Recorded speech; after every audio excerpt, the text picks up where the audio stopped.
The biggest athletic challenge of climbing Mount Everest and expeditions like I do, it's really the endurance necessary, both physically and emotionally. So it isn't just a one-day race. Day after day after day, we have to put out effort, slowly moving up the mountain, carrying loads, taking care of ourselves in extreme environments with extreme cold and big storms. And the interesting thing about climbing big mountains versus other things like racing or ultra racing or marathons is the risk. There is risk up here. If we make mistakes, the consequences are truly severe.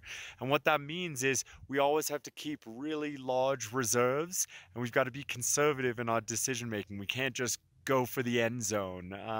And that's a big part of what I love about climbing these big mountains. It's also one of the biggest athletic challenges is finding that line where you're working as hard as you possibly can, putting everything into it, but can still get down alive.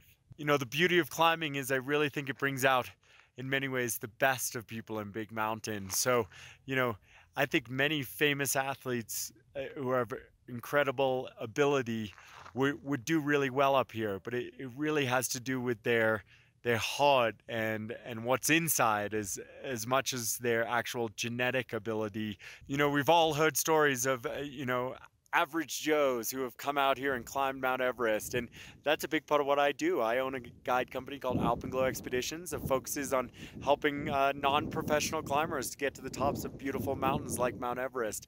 I think the key is it's hard to know sometimes when you hear those stories or watch the movies to realize how much time and effort people have put in to be prepared.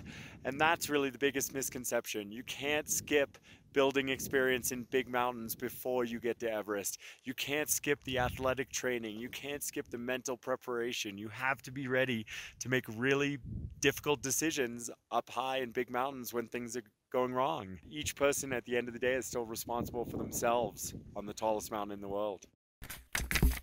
In the last few days, Adrian and his team suffered a major setback when their oxygen systems failed at 28,000 feet. But yesterday, in a last-ditch attempt before returning to base camp empty-handed, Ballinger summited Everest and is now tied for 12th all-time with 8 Everest summits.